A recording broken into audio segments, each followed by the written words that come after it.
આગળ વાત કરીએ તો હોળી અને ધૂળેટીના તહેવારને લઈને એસટી નિગમે વિશેષ વ્યવસ્થા કરી આપી છે। ગોધરા, દાહોદ, પંચમહાલ સહિતના જિલ્લાઓ માટે વિશેષ ટ્રેનો મૂકવામાં આવશે। અમદાવાદ, રાજકોટ, જૂનાગઢ સહિતના ડેપો પરથી વધારાની બસો દોડાવવામાં આવશે। આ વર્ષે 1300 બસ થકી 7500 જેટલી ટ્રીપ કરવામાં આવશે। ડાકોર માટે પણ 450 બસ થકી 3500 જેટલી ટ્રીપ એક્સ્ટ્રાની કરવામાં આવશે। મુસાફરો ડેપો અને એપ્લિકેશન માધ્યમથી ઓનલાઈન બુકિંગ પણ કરાવી શકશે।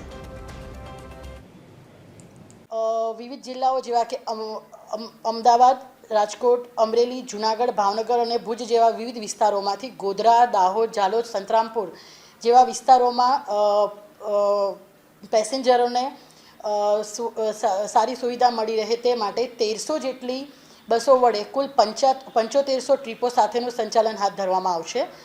વધુમાં ડાકોર અને દ્વારકા જવા માટે 450 બસો દ્વારા 3500 જેટલી ટ્રીપો સંચાલિત કરવાનું નિગમ દ્વારા આયોજન કરવામાં આવેલું છે। નિગમ દ્વારા હોળી અને ધૂળેટીના તહેવારોમાં આ એક્સ્ટ્રા સંચાલન તારીખ 27/2/2026 થી 5/3/2026 દરમિયાન હાથ ધરવામાં આવશે।